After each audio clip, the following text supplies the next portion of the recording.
Many think alien abductions are just tall tales coming from people wanting attention, but for others, especially those that have experienced them firsthand, they are proof that alien life exists. The next 4 stories chronicle the personal experiences of several individuals, each one more fascinating than the next. These are 4 incredible and strange alien abduction cases. Number 4. Kelly Cahill. Kelly Cahill was driving home from a friend's house with her husband near Melbourne, Australia on August 8, 1993, and it was after midnight when the two spotted a strange set of lights. The craft that these were attached to looked round in shape with several windows running along it, and it was hovering silently up the road ahead. Without warning, it shot to the left in a split second and disappeared. The couple was baffled, but they continued to drive, and after about a mile, they were suddenly inundated with bright lights coming from above. The light was so intense, Kelly had to cover her eyes.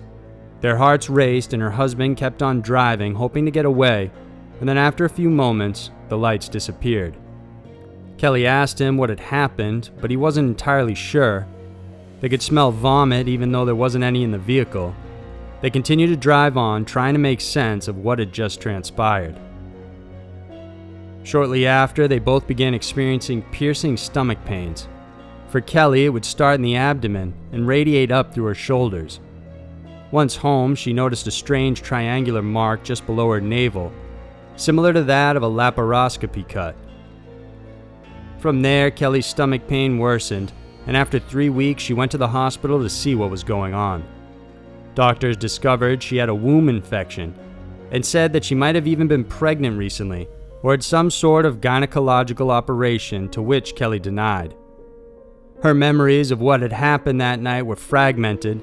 Initially, she didn't remember even seeing the UFO, but her husband did. It wasn't until they visited the same friend and drove on the same stretch that she began experiencing a deep terror as the events of that night crept back in.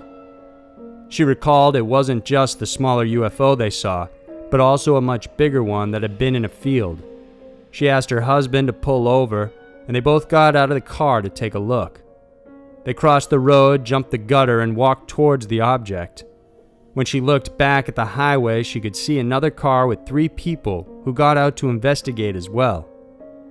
They stood there looking at the massive craft when suddenly a tall, black figure appeared before them. She described it as being 7 feet tall with fiery red eyes, similar to that of a fly.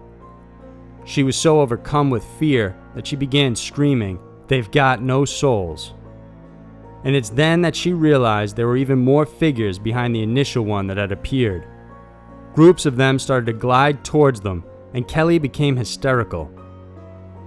She then felt something hit her stomach and began to go in and out of consciousness, hearing bits and pieces of conversation before blacking out completely. What's so convincing about this story is that Kelly wasn't the only one that experienced it. The people who were in the vehicle actually corroborated her statement and described being accosted by the same tall black figures. These 2 women vividly remember being on the craft, while the gentleman with them can only recall the incident through smell and hearing. 2 unrelated groups of people experiencing the same strange occurrence makes a very convincing argument for the authenticity of this story. Even more surprising is that the second group says there was a 3rd car that also stopped at the site. However, this witness has never come forward. Number 3. Betty and Barney Hill.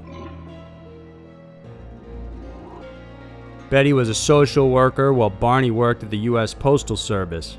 The couple was driving home to Portsmouth, New Hampshire after a weekend trip to see Niagara Falls. It was September 19, 1961, the day Betty observed a bright moving light in the sky. She reasoned it was probably a falling star, but later on, as the lights moved erratically and would grow bigger and brighter, she urged Barney to stop the car so they could watch it and also give their dog a bathroom break from the long drive. Betty looked at the strange lights again and realized that it must be a UFO.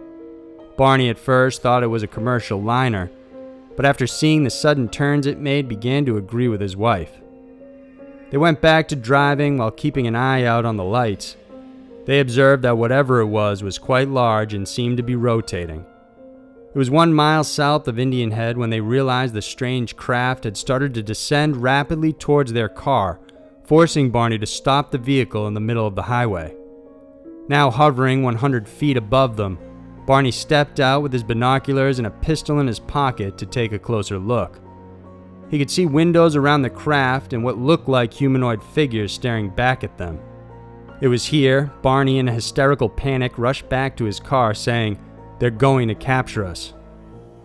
The last thing they remember was speeding away in their vehicle when they heard a thud, then a tingling sensation that ran through their vehicle and then into their bodies.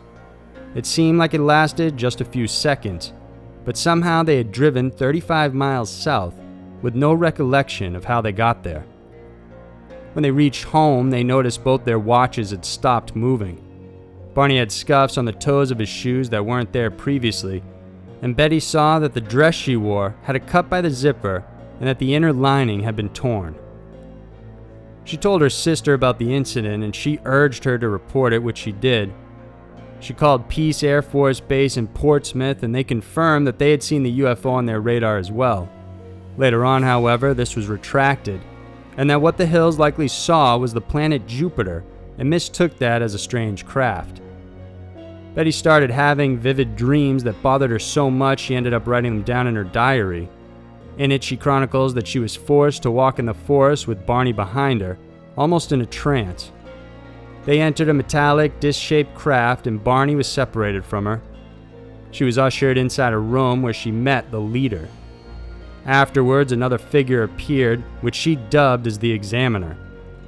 This being thoroughly looked at her ears, mouth, nose, ears, hands, and throat. He collected samples of her fingernails, hair, and skin. Afterwards, he thrust a needle through her navel, causing Betty to scream in agony, but the Examiner simply swiped his hand across her eyes and the pain disappeared. Although they tried to move forward with their lives 3 years later, they sought the help of Dr. Benjamin Simon. It was Simon that placed the Hills under hypnosis in hopes that they could recall what happened that night. Barney said that while he was being examined on the craft, he mostly kept his eyes closed. Meanwhile, some details recalled by Betty under the hypnosis session slightly differed with her recordings in her diary, but both shared similar details of the encounter overall. She also exhibited more distress compared to Barney, and in one session had tears flowing down her cheeks. She later drew the famous star map supposedly showcasing the origin planet of the aliens, which the leader had shown her while she was on board. The encounter completely changed their lives, and to this day, the case of Betty and Barney Hill is one of the most well-known documented cases of an alien abduction ever to exist. Number 2. The Falcon Lake Incident. Stefan McCulloch was a mechanic by trade, but he loved prospecting for silver in his spare time. He left his home in Manitoba, Canada on May 19, 1967, spent the night at a hotel, and in the early morning of May 20th, headed to Falcon Lake. By 9 a.m., he began digging, and a little after noon, was startled by several geese grunts. He looked up, and that's when he saw 2 cigar-shaped crafts flashing red and orange lights. They were slowly descending, and as they approached, he could see they were more oval and disc-shaped. One of the crafts stopped descending while the other continued down and landed on a rock about 160 feet away from where he was. The remaining object in the sky changed colors into gray and then flew west. The stationary craft also turned gray, and a strong sulfuric smell emanated from the area. Unsure what to make of it, he spent about 30 minutes simply looking at the craft, taking notes and drawing it. Then a small door opened on the craft and he noticed lights from inside illuminating it. He approached cautiously, thinking that it was an experimental American device. He even called out sarcastically to the Yankees, asking if they needed any help, but he got no reply. He could faintly hear voices inside and called out again, but this time in Russian. After no reply, he tried a few other languages, but still, nothing. Curious, he poked his head inside the door panel and saw vertical and horizontal grids of lights all around. The moment he stepped back, the doors immediately closed like the shutter of a camera. He went on to examine the exterior of the ship, which had no visible seams at all. And when he ran his gloved finger on the surface and then took a look at it, the tips had melted off. Suddenly, the UFO shifted and what looked like the exhaust vent was pointed at him. It expelled some sort of gas or steam, which immediately burned his shirt and undershirt. Stefan quickly took these off while the craft lifted upwards and flew away. He then began to feel nauseous and developed a headache and could smell a strong sulfuric scent just like before. He couldn't find aid near the hotel, so he decided to go back to Winnipeg, where he was immediately admitted to the hospital. A family physician examined him and noted that he was confused and dazed, but rational. He could see hair loss and a few raised oval sores and a distinct pattern on his abdomen. Soon, government officials did a full investigation and Stefan took them to the site, where they collected soil samples and tested for radioactivity, which came up positive. They also found a semicircle impression on a rock about 15 feet in diameter where vegetation had been destroyed. Faults in the rock were found positive for radiation, but it wasn't found in any samples outside of the perimeter circle. Stefan fought physical ailments for years after the incident that had similar symptoms to that of being exposed to radiation. He passed away in 1999, still with the burn marks scarred on his body. Today, the case remains one of Canada's most prominent UFO encounter stories, and the Department of National Defense still considers the Falcon Lake incident to be an unsolved case. Number 1. The Maury Island Incident. Although it's not as popular as the others on the list, a unique and terrifying UFO encounter occurred on Maury Island in Washington State just 2 weeks before the famous Roswell UFO crash in New Mexico. In 1947, floating logs escaping from lumber mills commonly plagued the Puget Sound. It was a hazard that needed to be cleaned up regularly, and it was Harold Dahl's job to do just that. Dahl was a seaman who worked on the harbor patrol alongside his supervisor, Fred Chrisman. On June 21st, Dahl, together with his 2 men, his son, and their dog, went out in Puget Sound collecting wayward logs, and by 2 p.m. their boat had reached the eastern shore of Maury Island. It was then, when he looked up in the air, that he noticed 6 donut-shaped crafts flying about 2,000 feet above his boat.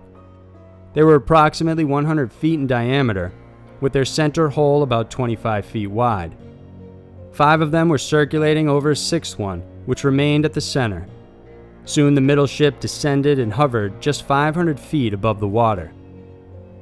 They headed to the island shore because Dahl was scared the craft would drop on them.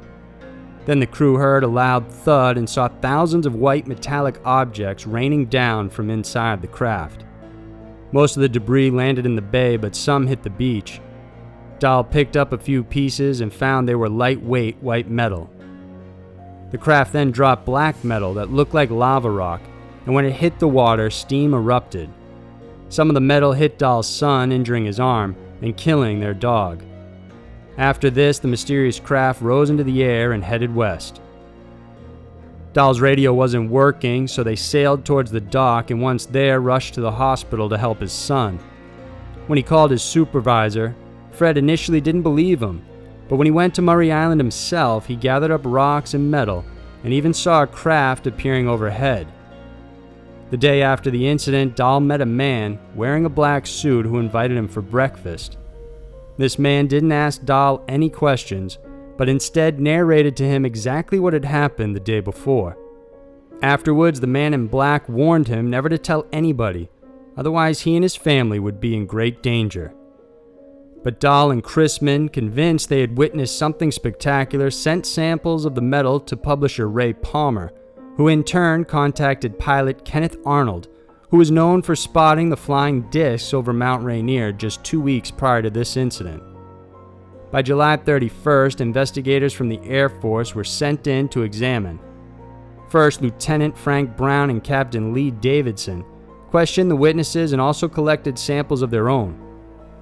These officers had to fly out immediately after, and they boarded a B-25 bomber along with 2 others. But 20 minutes into the flight, the plane crashed. Investigators say the engine caught fire, but some people thought they heard anti-aircraft guns firing just before the plane went down. Soon, the FBI and Air Force broadened the investigation and both concluded that Dahl and Chrisman had completely lied about the incident in a bid to become famous.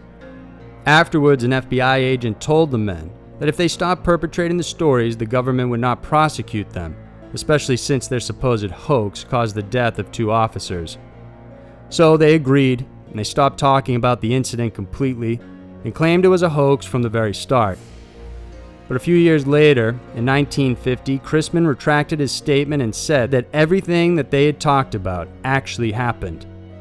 Of course, 2 weeks afterwards, the Roswell crash in New Mexico caught worldwide attention, and the focus of UFO encounters had a much larger story to deal with. Today, many believe that Dahl and Chrisman made up the story, while there are those who say they didn't. The Men in Black are often talked about as a secret government agency that keeps tabs on those who have witnessed such unusual events. It's believed this is who took Dahl to breakfast that morning, and that they'll go to severe lengths to keep anyone from telling the truth about UFO encounters and aliens. Those were 4 incredible and strange alien abduction cases. These encounters serve as strong proof that there could be more about our universe that we don't know. All we need to do is keep an open mind, and maybe one day, we'll have definitive proof that we're not alone. If you like this video, then please subscribe to our channel so that each week we can bring you a new Scary Mysteries video to check out. Thanks for watching, and I'll see you next week.